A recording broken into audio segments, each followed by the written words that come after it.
Three, two, one.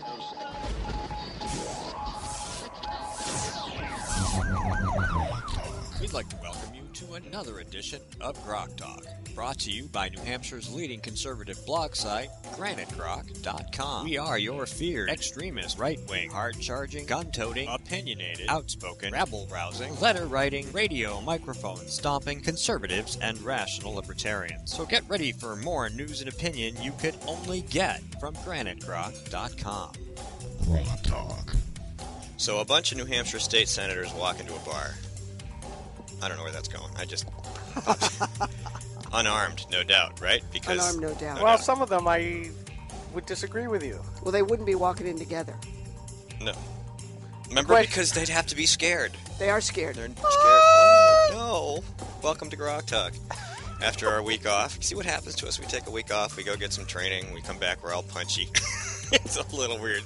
Lots to talk about, but we're starting the show early this week because our next guest, or our first guest, I should say, wasn't going to be able to join us later, and we wanted to get him on the program to talk about Governor Maggie Hassan's budget. Greg Moore, welcome to the show.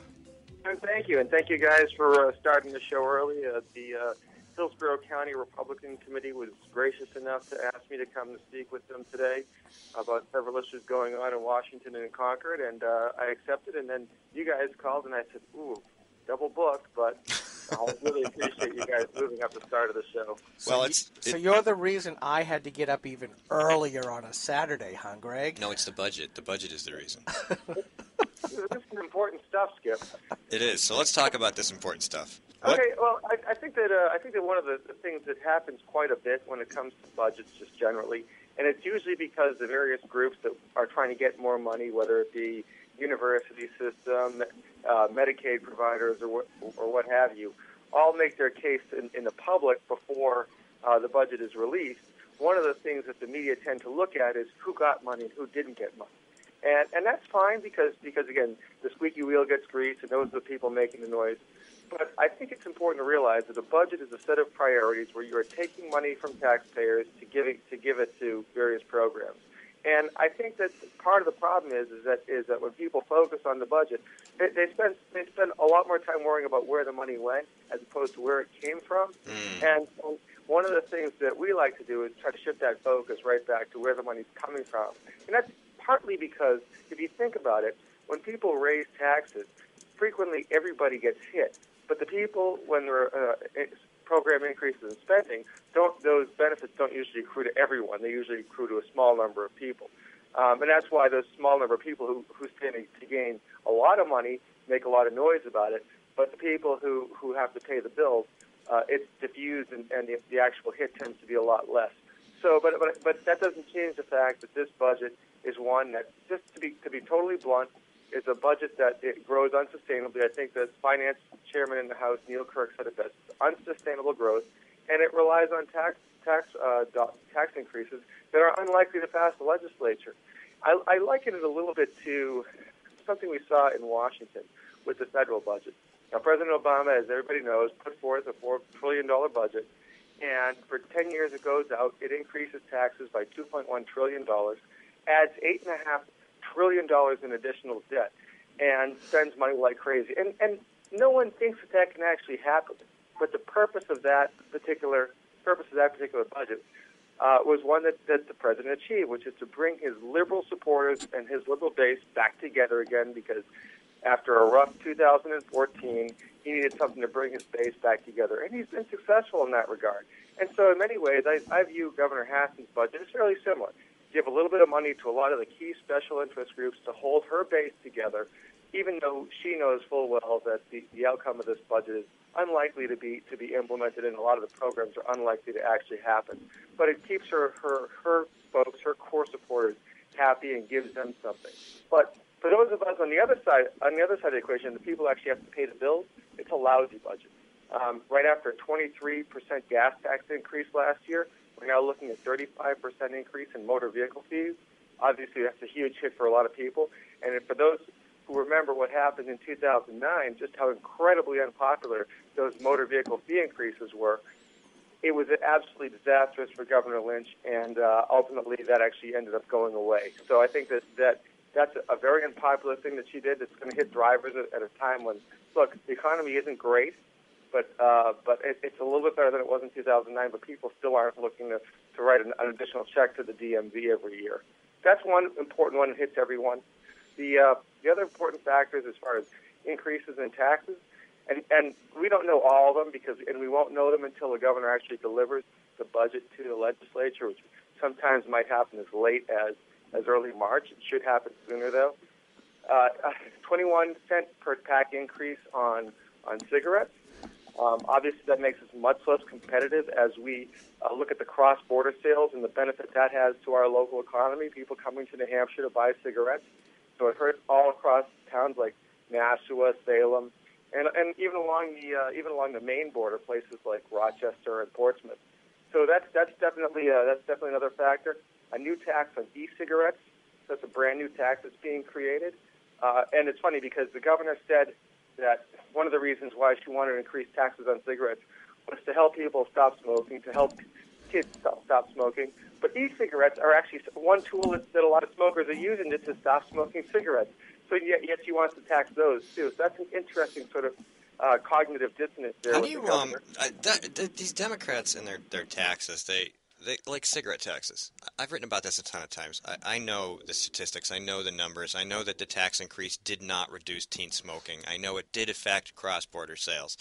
But, they want this money, and I'm like, your point in taxing cigarettes is to make the tax go away. So you rely more and more and more on the revenue. What do you do when it's gone? I mean, what do you do when it's gone? You tax food, you tax beverages, people consume less. What do you do when that money goes away? I mean, it's like, why do you pick these unstable taxes? Income taxes are unstable, for Christ's sake. Because they hate the Laffer curve. Yeah, well, they don't understand it. They hate it. Well, I mean, you're absolutely right. You say, I want less of something, so I'm going to tax more of it, which does make strong economic sense, but then say, I need the revenue to increase spending.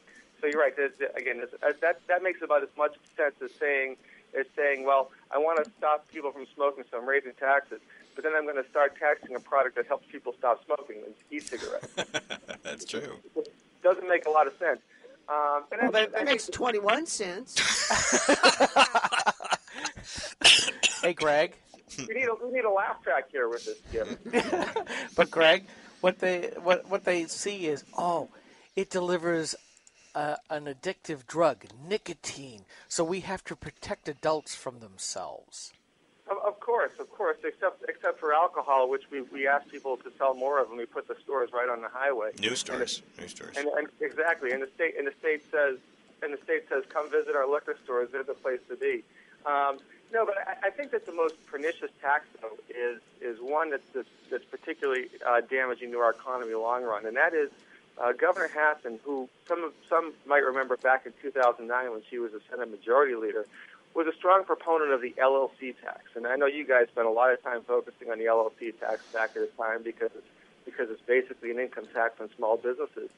Well, let's just say that even though it was an incredibly unpopular flop and the legislature had to move to get rid of it almost immediately, Governor Hassan went right back to that LLC tax in her budget. So clearly she really wants to put an income tax on small business owners across New Hampshire. What she wants to do is undo some changes that were made in 2011 to protect small business owners from the DRA and tons of audits, which, by the way, adds the compliance cost that damages the economy almost as much as the tax. And so she wants to get a $44 million tax increase on small businesses, and that's her strategy in terms of how she's going to raise money in her budget.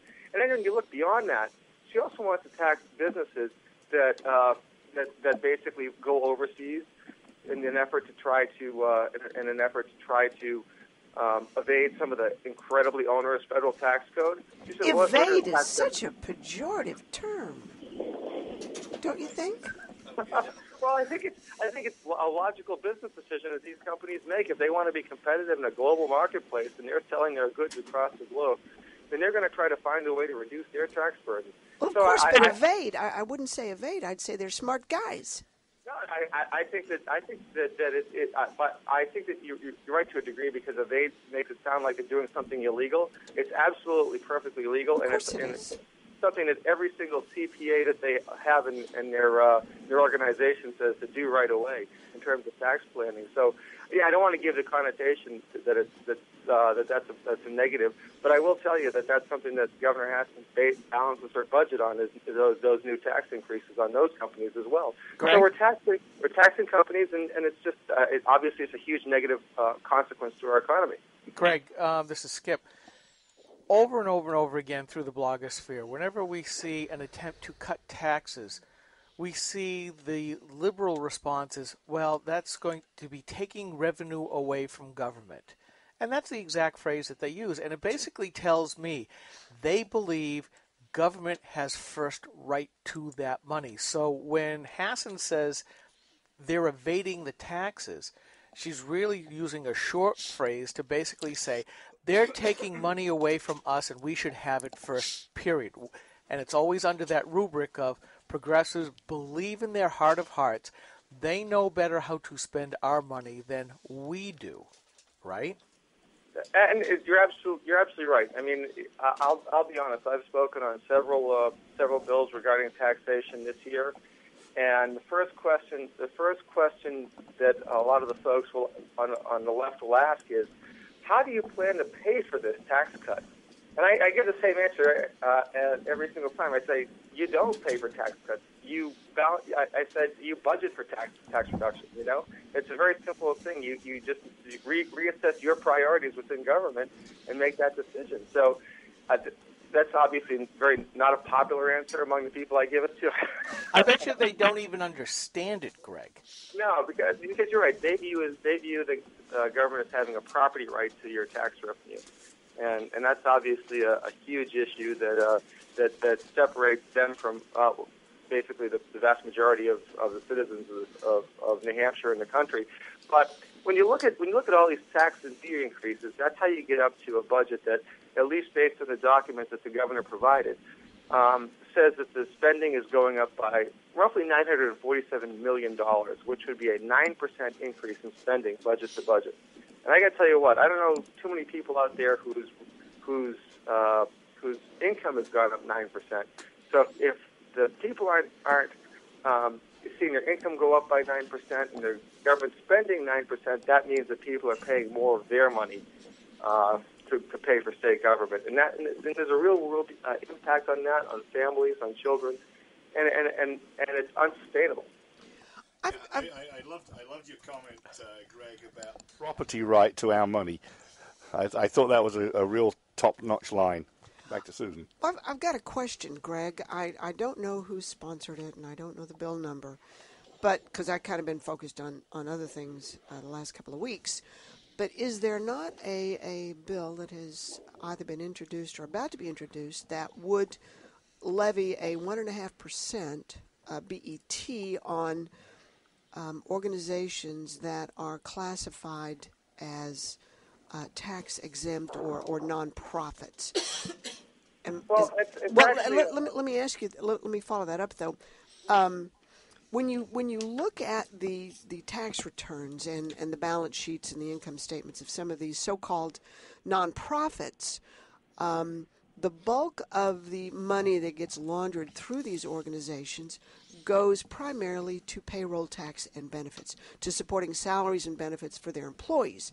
There's not money being spent on R&D or machinery or equipment, things like that. It's on employees. So I'm wondering, everybody else, the BET is primarily a payroll tax, right? Correct.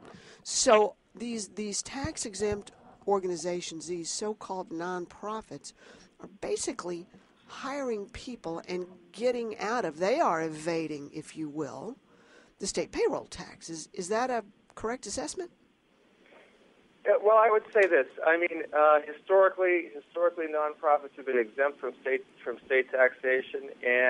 But I will say this. I mean, I know this for the prime sponsor, Representative Hess from Hooksett, and his philosophy going in had more to do specifically with the hospitals, which in many cases he views as not truly nonprofit organizations, and wanting them to put something in, considering that they've been asking for reductions in their Medicaid enhancement tax expenditures. So, I mean, that's the genesis of it, and his philosophy was if you extend that tax to nonprofits and you could reduce the overall tax burden for other businesses, at least he's not looking for it as a profit center. He's simply looking to basically broaden the base of a tax. And generally speaking, that's not always a bad thing in terms of broadening the base of a tax and reducing the rate.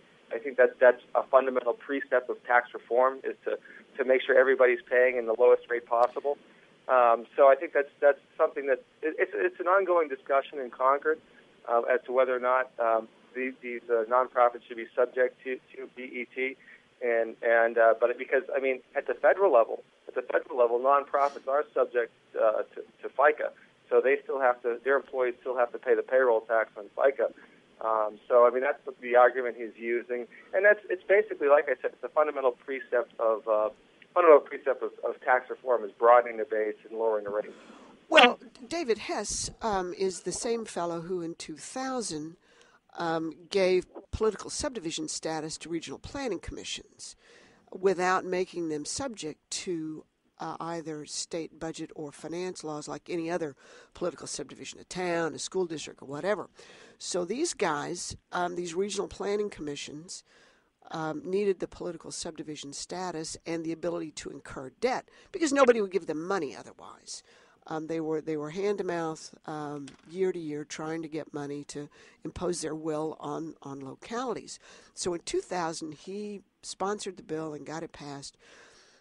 But when you look at, for example, the Regional Planning Commission in which my town participates, the Central New Hampshire Regional Planning Commission, more than 85% of the money that goes through that organization supports employees and their benefits. And they are allowed to kind of do whatever it is they want. Granted, they're paying a federal FICA, but why would they be able to evade Mrs. Hassan's tax net when, in fact, all they're doing is employing people? Well, again, that's a fundamental policy issue that people have consistently held, which in terms of state and local taxes, nonprofits have been able to avoid taxation, as well as at the federal level. Obviously, at the federal level, they avoid any of the corporate income taxes. So, I mean, again, it's a policy discussion. It's ongoing. I know that Representative Hess has put this bill forward for several years now.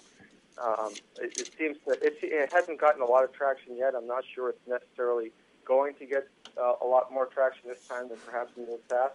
But it's certainly, like I said, it's an issue from a tax reform perspective that should be considered. There's no question that again, it's a benefit. But just focusing back on the budget, I think that one of the key things that you look at any budget, it's a list of priorities on the spending side. And on the spending side, one of the things that we've seen is this governor who's absolutely committed, for example, in bringing a rail system, which ultimately would be a long-term taxpayer boondoggle for the citizens.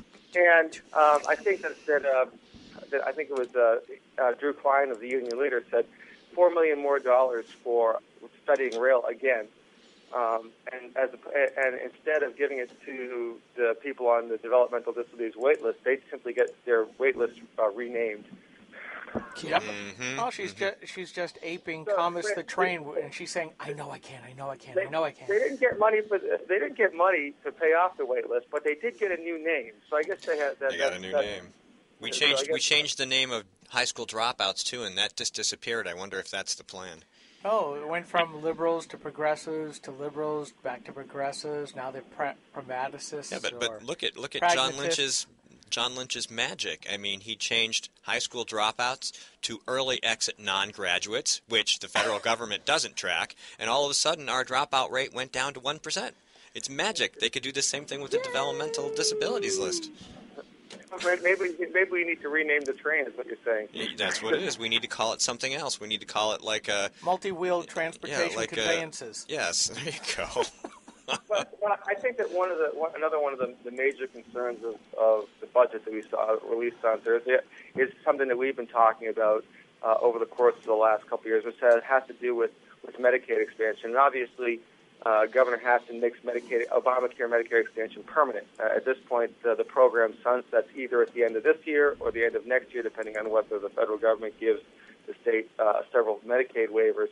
But the thing obviously is and I wrote this in an op-ed earlier this week, and it really focuses on where we're setting our priorities as a state. Medicaid is already eating our state budget alive. I mean, our Medicaid program grew from just almost exponentially in the matter of the last few years. But according to the National Association of State Budget Officers, it grew from 24 to 27% just between 2012 and 2014. It's obviously coming along of our total state budget, and it's coming along and taking away opportunities for, say, education or public safety, or even getting access to the court system. I was talking to an attorney this week who said if you want a jury trial in a civil case, you're waiting 3 years. Wow. 3 years. And so we are basically limiting people's access to justice to continue to pay for programs like Medicaid. Now, what's significant about Medicaid expansion under Obamacare is that in the fiscal committee, a little over 2.5 weeks ago now, the fiscal committee actually voted because of these cost overruns because of Obamacare, and in part because of Obamacare Medicaid expansion cost overruns. They actually had to go and transfer monies from within the department, cutting other programs to pay for these services.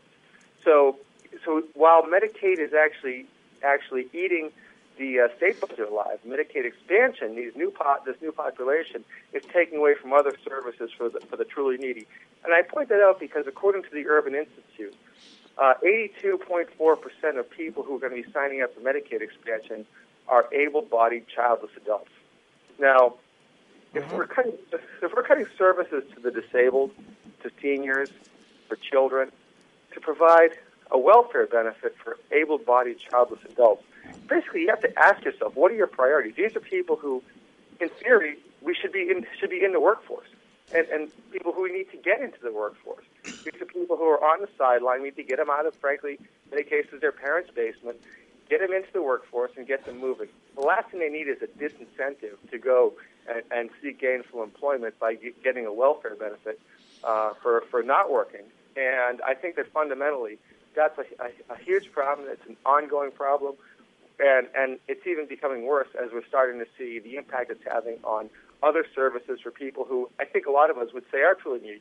It's people who are severely mentally ill, people who are developmentally disabled. There is a role to try to provide services for those folks, but to take money from them to give that money to able-bodied childless adults is fundamentally it's a huge public policy problem, and we're seeing it happen right now in Concord. Hey, Greg, I was once told them votes don't buy themselves. Is that right? Well, I mean, let me put it to you this way: the folks who fundamentally were on now as subject to Medicaid expansion, a lot of those folks actually, some of them, a good chunk of them were signed up on the exchange, got heavily subsidized Obamacare policies through the exchange. Now, just as a mental model, consider this for a second.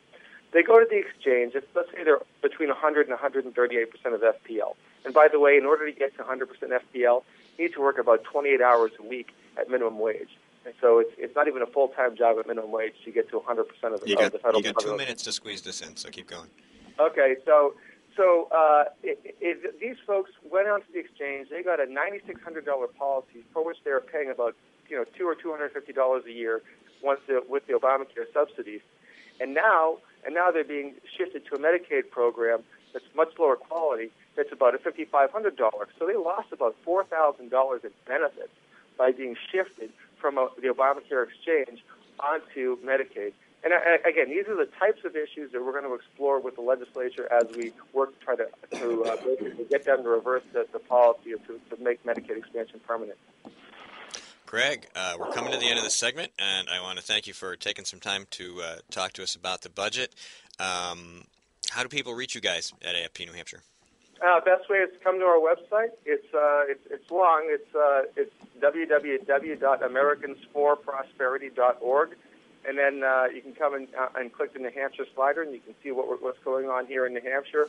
Or you can look nationally at what's going on in terms of our activism on things like the Keystone Pipeline. All right, great. Well, thanks so much. Good luck at the Hillsborough Republican Committee today. All right, thank you. Thank you, guys. I appreciate your time. Stay warm. Will do. All right, take it easy. All right, thanks to Greg.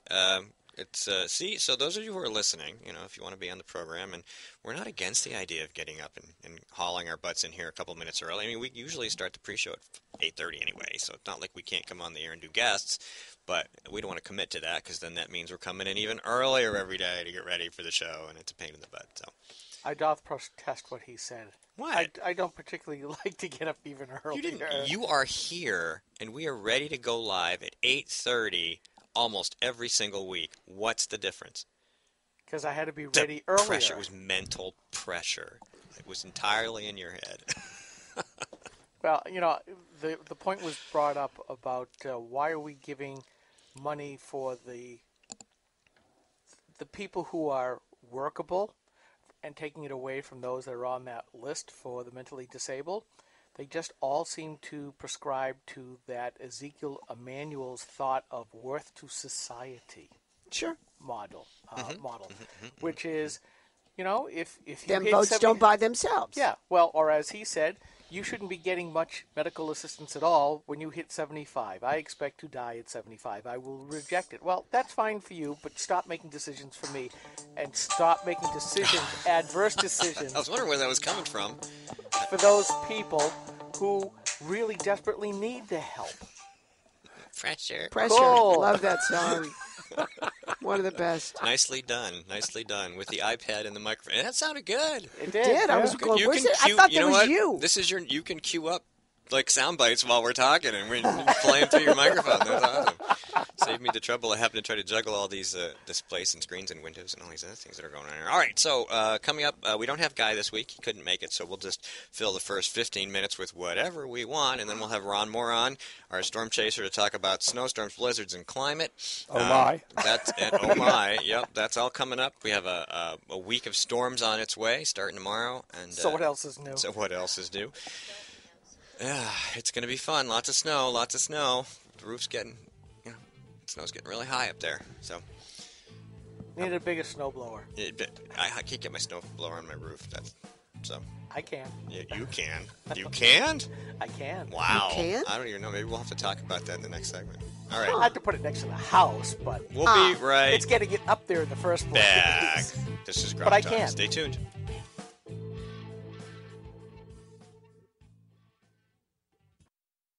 New Hampshire is famous for scenic drives, but they're tough to enjoy when you're on your way to the doctor. Because Obamacare limits your choices, some will have to drive more than an hour to see a doctor. What's health insurance worth if care isn't there when you need it? Jean Shaheen voted for Obamacare, putting your doctors and hospitals further out of reach. Tell Senator Shaheen Obamacare is not working for New Hampshire. Jean Shaheen and her allies are making false claims about her record on veterans. The truth? Shaheen refused to meet with veterans pushing for reform. She wasn't on the committee that wrote the reform legislation and refused to co-sponsor important VA reforms in the VA Management Accountability Act until after the VA scandal broke. When our veterans needed her, Jean Shaheen was AWOL. Tell Jean Shaheen to stop distorting the truth and fix the VA. Hi, this is Rich Gerard, host of Gerard at Large in the Morning, the Manchester area's only locally owned, locally operated, focused, and interested, riveting radio show, heard live every Monday through Friday from 6 to 9 on 90.7 FM WLMW, New Hampshire Family Radio, and available 24/7 live or archived at gerardatlarge.com. Be sure to tune in.